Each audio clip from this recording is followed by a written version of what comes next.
भी आकर के किसी के घर में मान लो गमी हो जाती है, पुत्र का अवसान हो जाता, पिता का अवसान हो जाता, पति का अवसान हो जाता, भाई का अवसान हो जाता, या अपने मित्र का अवसान हो जाता। इस प्रकार जब हो जाता है तो वो इतने इसको क्या बोलते हैं, निष्क्रिय जैसे उदास होकर के, तो ये अस्तित्व है ही नहीं, और अपने आप को भी समाप्त जैसे ही करने को तैयार जैसे हो जाते हैं। महाराज तो पकड़ करके ले आते हैं, महाराज इनको समझा दो। क्या हो गया, समझा, सब तो समझदार है, तो समझाने की क्या आवश्यकता। हाँ महाराज, लेकिन सदमा जैसे लग गई और ये ऐसा हो गया, डिप्रेस क्या बोलते हैं आप। हाँ बिल्कुल, हर काम में ये कोई खाना नहीं, पीना नहीं, वो नहीं, ये नहीं, चिड़चिड़ाहट, वो ऐसा। महाराज इनको थोड़ा समझा दो। आप तो बहुत जल्दी समझा देते हैं। हाँ ठीक है, समझने वाले हो तो हम जल्दी समझा सकते हैं।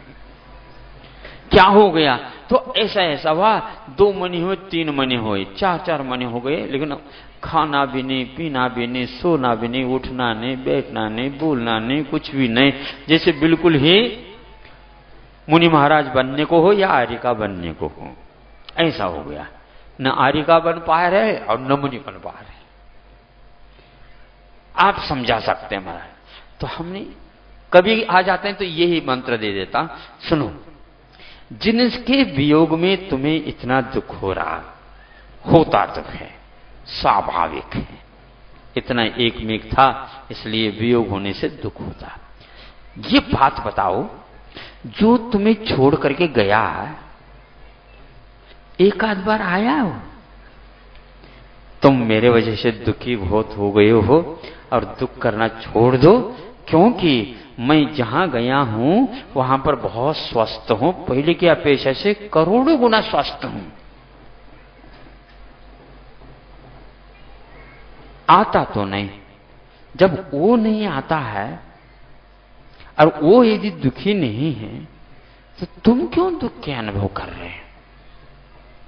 लेकिन फिर भी महाराज, तो फिर भी महाराज क्या मतलब होता है, वस्तु को समझने का प्रयास करो। वो कहीं दूर थोड़ी गया है। यदि मान लो अपने घर में आकर के और जन्म लेने की तैयारी कर रहा हो तो करते भी है, पुराण ग्रंथों में ऐसा होता है। पहले पुत्र के रूप में था, अब और किसी रूप में आएगा, लेकिन हम इस बात को नहीं समझ पाते। राग वस्तुतः क्या है, इसकी मीमांसा करना चाहिए, उसकी परीक्षा करना चाहिए, और उससे लाभ क्या और हानि क्या यह समझना चाहिए। वस्तु स्वरूप समझने के अभाव में ही ये सारी बातें हो रही। हम महाराज उपदेश तो दे सकते हम भी, लेकिन जब यह व्यतीत होता है, अपने ऊपर आता है, तो अपने ऊपर क्या आता है ये तो बताओ। आप कौन हैं और अपने ऊपर कौन आता है? अपने ऊपर क्या भूत लाता है क्या? ऐसा कुछ नहीं, हम समझ लेते हैं। नहीं हमारे अस्तित्व के कारण उसका अस्तित्व है, नहीं उसके कुछ स्थानांतर होने के कारण इसमें कोई गड़बड़ी आने वाली है। यह मान्यता के ऊपर आधारित है, और यह मान्यता जो है बड़ों को घुमा देती है।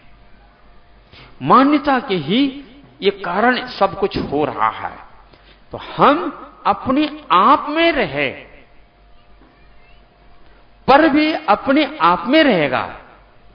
यदि हम अपने आप में नहीं रहते हैं तो पर का अपने आप में रहना संभव ही नहीं हो सकता।